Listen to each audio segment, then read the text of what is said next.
The reality is, yes, the Saudis have bitten off more than they can chew. Yemen is known as a graveyard of armies. But the fact of the matter is, this is the reason why I say that we have to look at Yemen as a wider issue, and why I insist that a humanitarian issue is a symptom and not the disease. Because when Houthi entered Sana'a, remember, there was no military intervention from any particular party. It was all negotiations, applying pressure, trying to find some sort of solution. When Houthi then marched to Ma'rib, it was the same thing. When Houthi marched to Lahij in the south, it was the same thing. When they took over Ta'iz, it was the same thing. Only when it got to the gates of Aden and Saudi Arabia saw that the international community were doing nothing to stop the advance of this militia on Sana'a. I'm not saying Saudi Arabia necessarily cares about Yemen. It's more worried that Yemen will become an Iranian proxy. But only when Houthi threatened Aden, which was the final stronghold, and had Houthi taken it, it would have succeeded in taking over Yemen. That's when Saudi got involved. In other words, Saudi feels that its hand was forced. It didn't want to get involved in Yemen in this manner in the first place.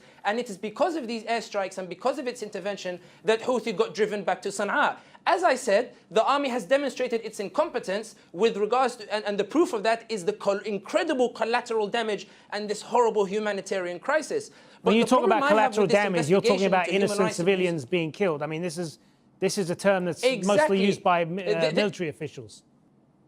Exactly. This is what they refer to as collateral damage. The innocent children being killed, the women, the building, the infrastructure that nobody is going to invest in rebuilding after Yemen. They've sent Yemen backwards many, many decades. But my issue is this. When we focus on the humanitarian crisis and the human rights, and it deserves specific attention, I agree. The problem is this feeds into the Houthi propaganda, what Houthi wants to achieve.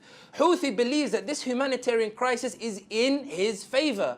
The Houthis believe that as long as the humanitarian crisis continues, international attention will force Saudi to the negotiation table. In other words, the Houthis are saying, as long as we can hold on to Sana'a, as long as we can stay in the capital, we don't need any other territory, just the capital, the international community, the UN, their investigations will force Saudi Arabia to bend over and come to us on the negotiating table. And when they do, the terms on those negotiating table will be ours.